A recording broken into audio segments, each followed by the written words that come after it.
Hello everyone, कैसे हैं आप लोग। ठीक है, आज हम लोग देखने वाले हैं कुछ बेसिक टर्म्स केमिस्ट्री के। ठीक है, एटॉमिक नंबर को हम लोग जेड से रिप्रेजेंट करते हैं। ये क्या होता है?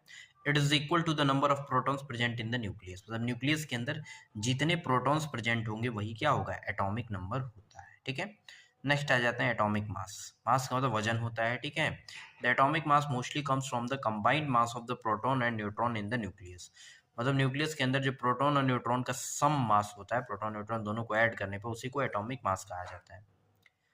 उसके बाद आ जाते हैं आइसोटोप्स। आइसोटोप्स दो एलिमेंट के बीच का रिलेशन होता है। ठीक है, टू और मोर species having the same atomic number but different mass number. दो या दो से अधिक स्पीसीज जिनका एटॉमिक नंबर क्या होता है? सेम होता है, लेकिन मास नंबर क्या होता है? डिफरेंट होता है। उसी को हम लोग आइसोटोप्स बोलते हैं। ठीक है, एग्जाम्पल जैसे हाइड्रोजन के 3 आइसोटोप्स होते हैं, 1H1, ड्यूटेरियम 2 और 1, ट्रिटियम 3 और 1। ठीक है, तो इनका जो है एटॉमिक नंबर क्या है? 111। तीनों में क्या है? सेम है, लेकिन मास नंबर क्या है? डिफरेंट है। ठीक है, अगला आ जाते हैं आइसोबार। आइसोबार क्या होता है? Isobars are the atom of different element that have same mass number but different atomic number. अब आइसोबार में क्या रहेगा? दो या दो से अधिक एलिमेंट के बीच का रिलेशन होता है जिसमें मास नंबर जो होगा सेम रहेगा, लेकिन एटॉमिक नंबर जो रहेगा वो क्या रहेगा? डिफरेंट हो जाएगा। जैसे एग्जांपल है कैल्शियम और आर्गन का। ठीक है,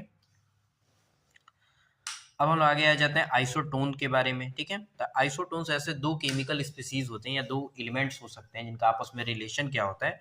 उनमें नंबर ऑफ न्यूट्रॉन्स की संख्या क्या रहती है? सेम रहती है, लेकिन जो प्रोटॉन्स की संख्या रहेगी वो क्या रहेगी? डिफरेंट रहेगी। ठीक है, तो जिसमें न्यूट्रॉन्स की संख्या सेम आएगी वो आपस में क्या होंगे? आइसोटोन्स हो जाएंगे। एग्जाम्पल फॉस्फोरस और सल्फर। ठीक है, आगे आते हैं। अब नेक्स्ट आ जाते हैं आइसो इलेक्ट्रॉनिक। आइसो इलेक्ट्रॉनिक ऐसी स्पीसीज, एटम, मॉलिक्यूल या आयंस हो सकते हैं जिनका आपस में ऐसा रिलेशन होगा कि उनमें नंबर ऑफ इलेक्ट्रॉन्स की संख्या क्या रहेगी? सेम रहेगी। अगर नंबर ऑफ इलेक्ट्रॉन्स की संख्या सेम है तो हम उसे क्या बोलेंगे? आइसो इलेक्ट्रॉनिक बोल सकते हैं। ठीक है, ध्यान रखेंगे।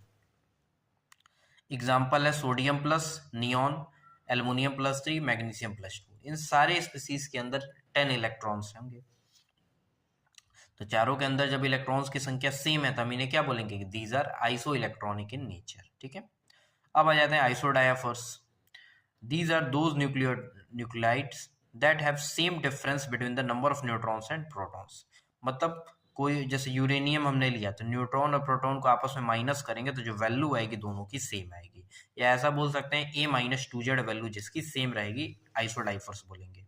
आइसोस्टर्स क्या होते हैं? They possesses same number of atoms and valence electron.